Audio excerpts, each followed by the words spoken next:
for winter savings guaranteed to blow you away. Woohoo!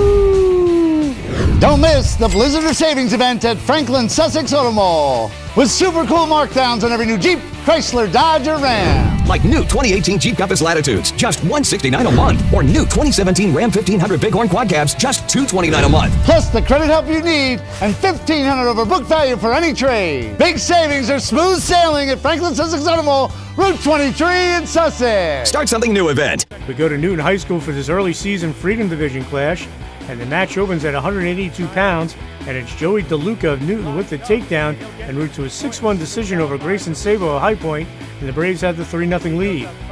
At 195 pounds, watch Jonathan Morris of High Point with the reversal to cut Luke Fisher's lead to 8-5 in the second period. But watch Fisher come right back and answer with 2 points of his own as he will record the 16-7 major decision, and the Braves had the early 7-0 lead.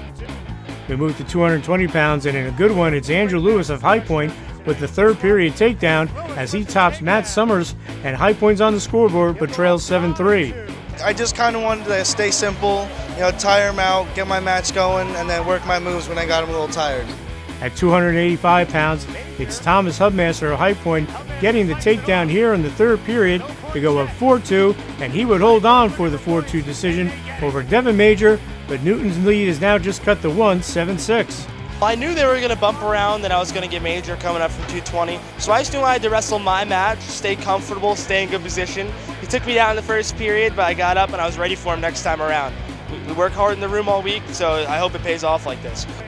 High Point would forfeit at 106, so at 113 pounds, Brandon LaRue of High Point ends the match here with the back points for the Tech Fall 17-0 and 5-27 over Danny Cleary, but Newton still has a 13-11 advantage. Now watch Devin Flannery of High Point at 120 pounds with the back points as he would go on to record the 17-3 major over Jojo Latruglio, and High Point has its first lead 15-13 through 7 bouts. And a tight one at 126 pounds, it's Maverick Levo of High Point with the shot and the takedown in the second period during his tough 3-1 decision over Matt Rosa, and High Point has a 5-point lead, 18-13. We work a lot of conditioning in the room, and third period wrestling, it just gave me the edge. Sophomore Billy Talmadge of High Point was all business at 132 pounds. Watch him record the takedown here as he would major decision Michael Freda 12-3, and it's 22-13 High Point with 5 matches to go. We move to 138 pounds, and it's all Shane Kovas of High Point as he locks it up for the fall in 322 over Julian Sibley's to push High Point's lead to 28-13. At 145 pounds, RJ Bravo of High Point picks up a nice 6-0 decision thanks to this third period takedown over Trevor Augenbauer, and High Point is pulling away with a 31-13 lead with 3 matches to go.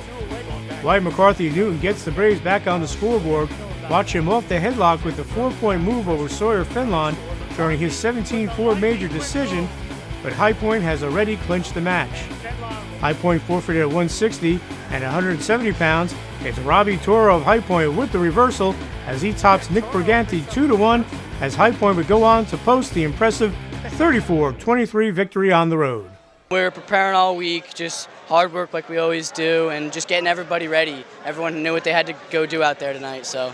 I thought we wrestled very well. We knew coming in we were a little short-handed, but we had 13 kids tonight that gave a real good effort. We'll talk a little bit about that because there are certain things that are the High Point Wrestling hallmark. It is conditioning, it's physicality, it's mat awareness, and it's not giving up bonus points. Yeah, that's things we go over all the time. We work 24/7 on those things in the room every day, a lot of conditioning, and we just always talk about mat awareness, and everyone knows what they got to do. In all honesty, it's the only thing that I know. It's the only way I know to watch High Point Wrestling. That's how it was when I was little watching, how it was when I wrestled, and hopefully I brought some of that now as a coach. Our kids work hard, we're in shape, and we believe that if we can go long enough, we'll eventually get you. Just sometimes we run out of time. Now talk about the schedule you guys have had already, obviously wrestling in the Zephyr Duels. You've had some tough competition. How do you feel your team is really rounding out right now?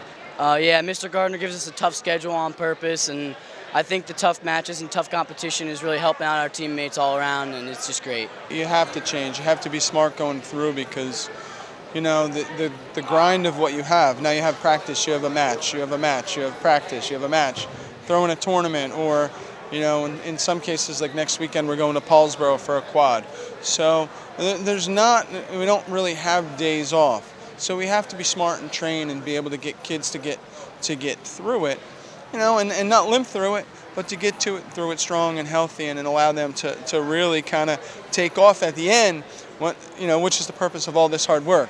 It's just sometimes you don't know, and we've had to pull back a little bit on some of the things we can do and kind of ease off a little bit, and let the kids get healthy, whether that means sit a match or go easier in practice. You know, those things have seemed to work. I mean, our athletic trainer at our school does a nice job. And it's real important that the kids communicate with me or one of the coaches, and it seemed to be working pretty well so far. Talk about your upper weights. Your upper weights really seemed to come through for you guys tonight. You had some toss-up bouts up there, but your upper weights really started to look like they set the tone for you guys. Yeah, we knew we had to win a couple matches up there, and we always have faith in those guys, and they really came through, and just big matches all around. Really happy with their effort tonight. For upper weights, our lower weights are very good at getting their bonus points. And when it comes to close matches like that, we really have to focus in and get ready and try our best to get our bonus points. We were going to have to look to get some bonus points down low, but really even starting at 195 with John Morris saving some bonus points in that match was huge. So to have him save a couple bonus points there, and then to have Andrew and then Tommy go out and get wins, that's huge and super important for our team. I got to imagine, too, as an upper weight, having Billy Smith in the room has got to be a tremendous asset for you. I'm sure it's a little painful sometimes, but I'm sure it has really helped you to raise your level of wrestling. With his experience level and his guidance, he could teach you a lot real soon. Coach Smith's helped me improve leaps and bounds. I owe so much to him. He's helped me so much in the room. He's made me tougher as a person and a wrestler, helps me in life and in wrestling. I really can't thank him enough. Me and Andrew have both improved leaps and bounds because of him, and there's endless thanks that go his way because of it. And obviously, wherever you look on your coaching staff, you have coaching legends up and down your staff. That's got to give you confidence that when they're telling you to do something, that's the thing to do. Yeah, there's plenty of confidence. Mr. Gardner, Mr. Thomas, Mr. Velter, great coaches. No matter who I'm talking to, I know I can get a lot of expertise and I can learn a lot from listening to them. They've been around a few times or two, so definitely helps a lot to have them in our corner.